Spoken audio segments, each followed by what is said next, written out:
Kama qala Rasulullah sallallahu alaihi wasallam, sebagaimana yang disabdakan oleh Nabi Rasulullah sallallahu alaihi wasallam, asyaddun nasi 'adzaban yaumal qiyamah 'alimun la yanfa'uhu Allahu bi'ilmihi. Asyaddun nasi 'adzaban, paling beratnya, paling pedihnya azab yaumal qiyamah, di hari kiamat nanti. Ujar Nabi apa? Alimun, bukan orang bodoh, tapi orang yang alim, yang berilmu. La yanfa'uhu Allahu bi'ilmihi, yang Allah tidak memberi manfaat dia dengan ilmunya. Jadi yang paling penting itu adanya, sekali lagi, para ulama apabila tidak mengamalkan ilmu. Jangan tahu kita keluar-keluar aja. Innal ulama warasatul anbiya, sesungguhnya para ulama adalah pewarisnya para nabi. Hendak mewarisi nyamannya aja, mulianya aja. Tetapi tanggung jawab bagi orang-orang yang berilmu, khususan para asatidz yang dikritik. Seperti kita ini yang masih anum-anum ini, masih dia. Jangan hanya mewarisi kemuliaannya aja, tetapi harus para ulama, orang-orang yang berilmu itu juga mewarisi akhlaknya Nabi, sopan santunnya Nabi, adabnya Nabi Sallallahu Alaihi Wasallam juga diwarisi. Jangan hanya keluar-keluar ulama itu pewarisnya para Nabi, tetapi akhlak dan adabnya kadang mewarisi adabnya Nabi. Nah, ini ancaman bagi kita, dan juga ancaman bagi orang-orang yang mau masuk, ingin menggeluti tentang ilmu agama, masuk ke dalam majelis-majelis ilmu. Ini harus ditekankan. Jangan hanya tahu mencari, tetapi niatkan di hati untuk mengamalkan. Tetapi sekali lagi, orang yang berilmu dengan orang bodoh tetap lebih mulia yang berilmu. Namun kayak itu aja kada usah din hadir ke majelis ilmu. Kebodohan itu lebih menjerumuskan daripada orang yang berilmu tapi jangan mengamalkan belum. Betul, orang yang berilmu bilang ada mengamalkan dianggap sangat pedih, tetapi dengan ilmu itu akan mengarahkan, mendorong dia untuk mengamalkan ilmu. Contohnya seperti ini. Kita masuk di majelis ilmu, tiba-tiba dapat hadis kayak ini, dapat ilmu sekaligus dapat dorongan untuk mengamalkan ilmu. Nah, kayak apapun tetap lebih afdal orang yang mencari ilmu. Tetapi yang mencari ilmu harus diniatkan untuk mengamalkan ilmu.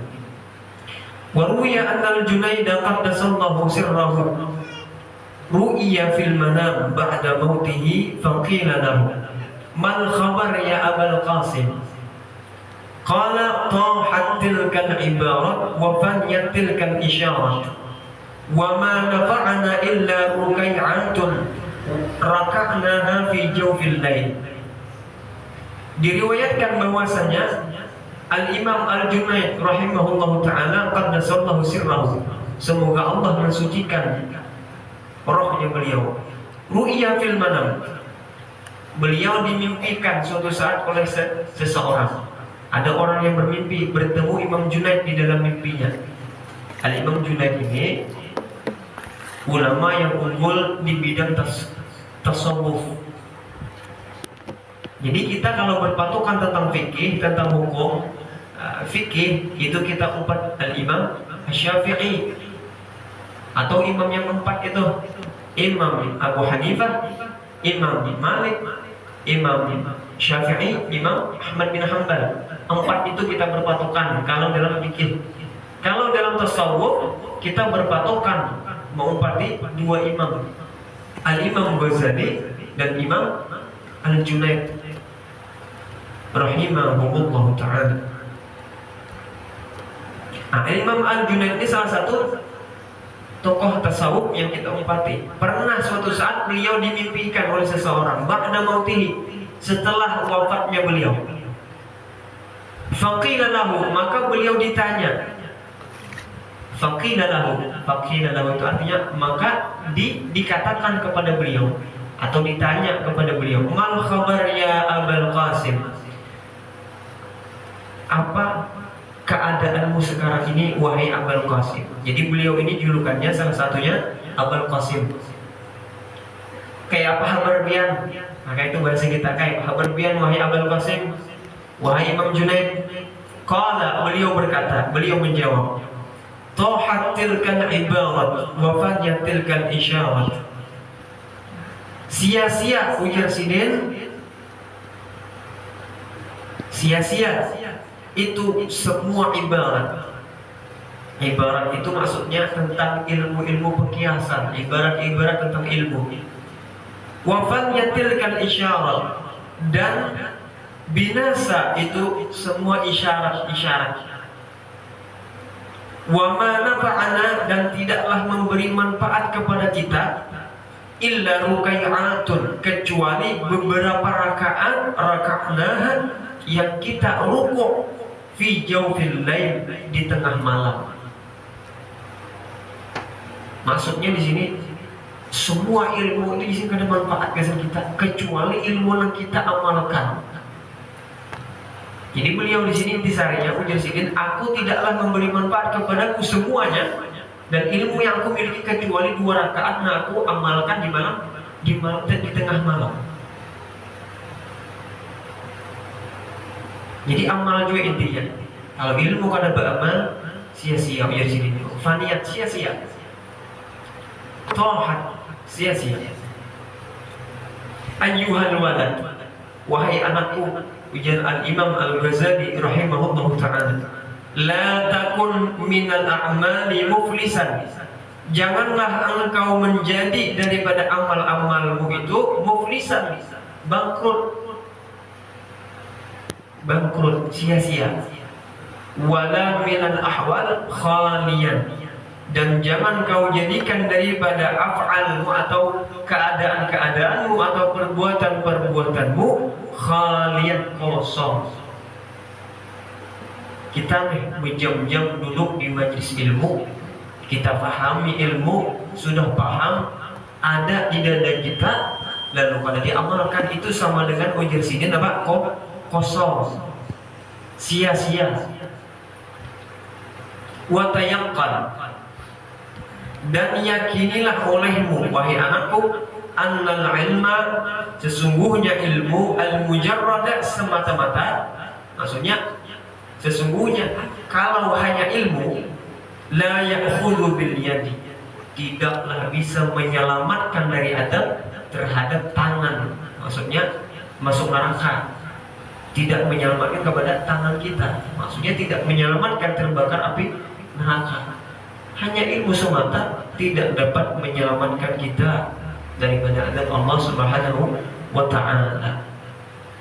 Makanya Al-Imam Al-Ghazali rahimahullahu ta'ala sebelum ini sudah kita jelaskan tentang keutamaan ilmu, keutamaan orang yang duduk di majelis ilmu, kemuliaan orang yang punya ilmu, kehormatan para ulama, kedudukan para ulama. Kita didorong dulu. Setelah itu beliau baru memberikan ancaman, bila kita sudah ada condong di hati, sudah senang dengan ilmu, hati-hati pulang, hati-hati, harus diamalkan.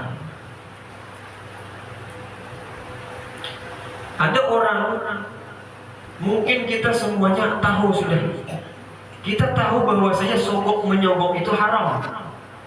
Yalah, di sini mungkin tahu sudah semuanya. Ar-rashi wal murtashi fitnah. Orang yang menyogok dan yang disogok di dalam neraka tempatnya. Tapi kayaknya pasnya pemilihan ada aja nang menyambut sogokannya. Nah itu, makanya ilmu dan amal itu beda. Ilmu sendiri, amal sendiri. Kalau berilmu belum tentu mengamalkan.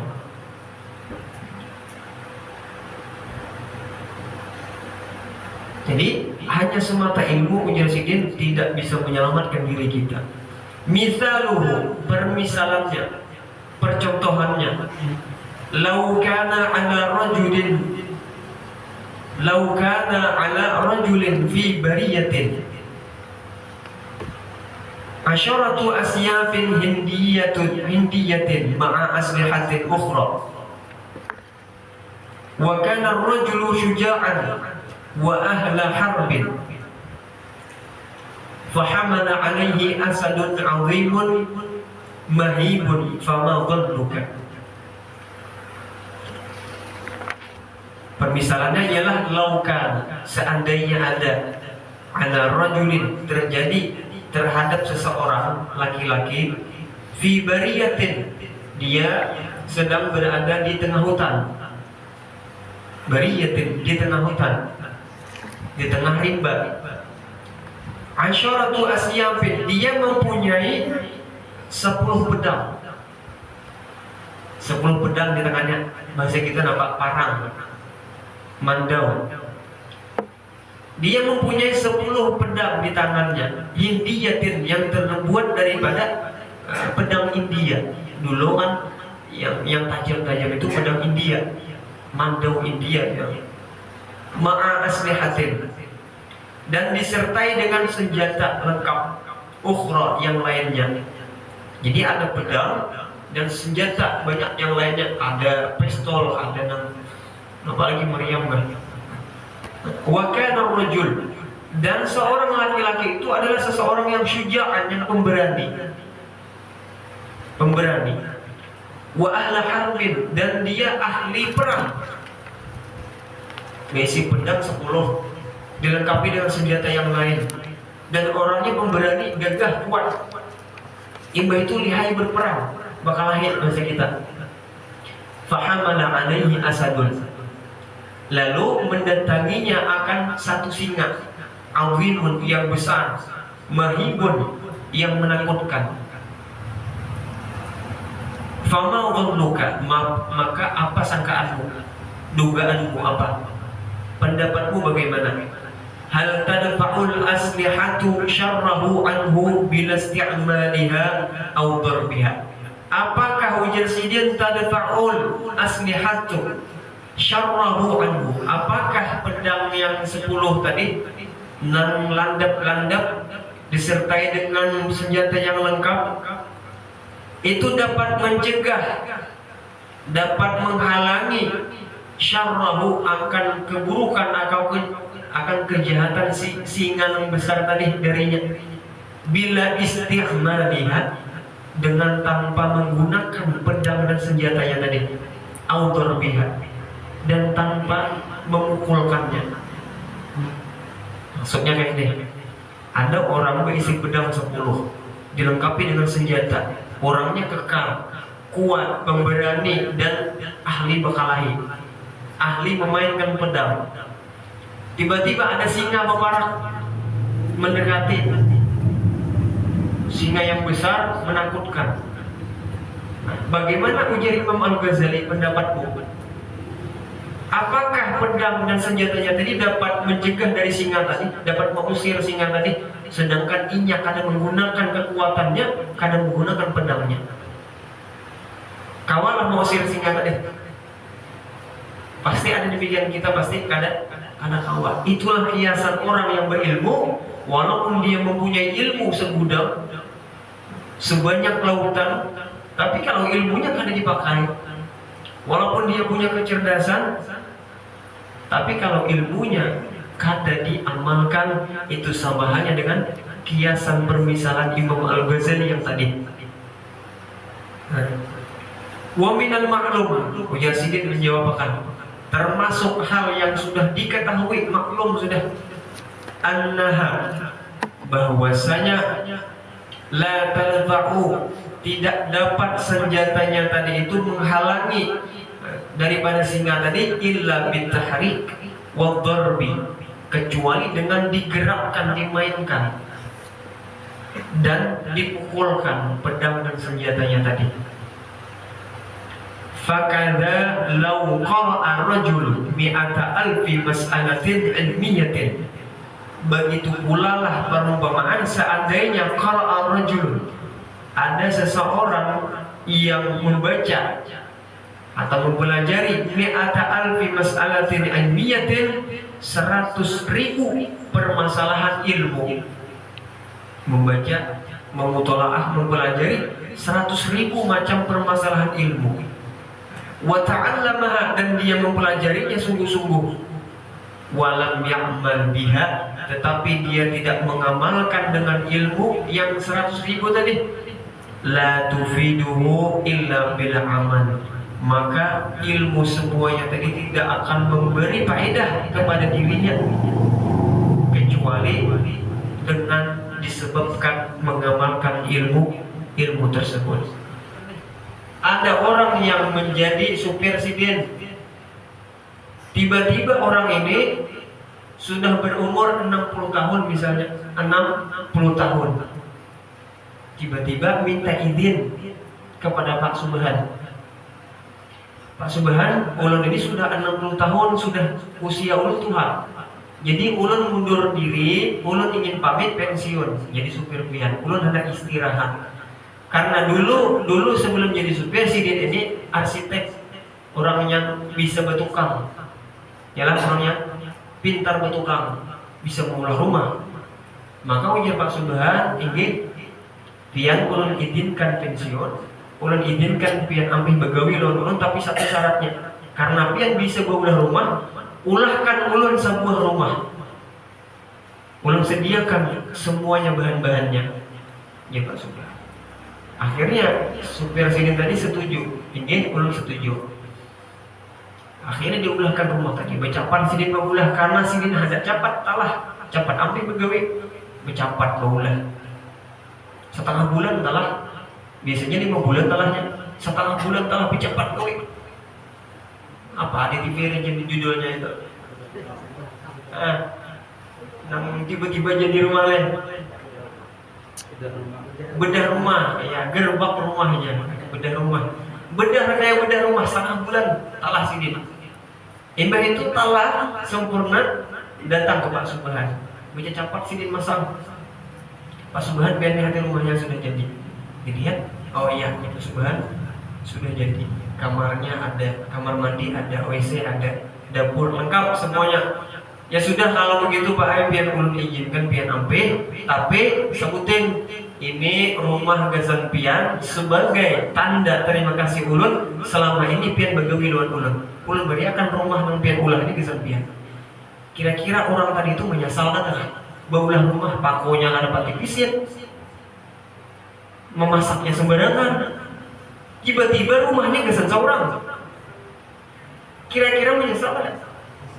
Menyesal. Jika aku tahu, aku hati-hati bulan rumah nih, sesempurna mungkin baik bulan rumah. Teliti, ini ada pakunya pacul-pacul, baulah hubungan rapati pisit karena buru-buru anak tiba-tiba gasan. Seperti itu kiasannya. Nah, kita masuk surga tempat nikmat, tetapi menyesal kita di surga. Kenapa? Karena amal kita kadang terlalu bagus, padahal itu kesan kita juga. Ini amal ini kesan kita, kayak di surga menikmatinya. Kita kira kita beribadah itu kesan Allah Ta'ala. Ada, Allah Ta'ala kadang mengambil keuntungan sedikit pun. Allah Ta'ala kadang mengambil keujungan sedikit pun. Kadang mengambil kepentingan sedikit pun dengan amal kita. Tapi itu kesan kita. Kita menyembah Allah Ta'ala, beribadah lawan sini kesan kita. Maka apabila amal kita itu kurang baik, sesalnya memang selama-lamanya dia dalam surga. Walaupun masuk surga itu bertingkat-tingkat. Nyesal kita, kurang ikhlas, kurang bersih beramal, kurang semangat beribadah. Maka dalam hal ini mari kita didorong oleh Al-Imam Ghazali rahimahullah ta'ala untuk meningkatkan amal kita, untuk meningkatkan ibadah kita. Ilmu-ilmu yang sudah kita dapat, kita usahakan untuk mengamalkan mastata'na semampunya kita. Mudah-mudahan bermanfaat, mudah-mudahan kita senantiasa diberikan Allah Subhanahu wa taala ilmu-ilmu yang bermanfaat, dihindarkan daripada ilmu-ilmu yang tidak bermanfaat.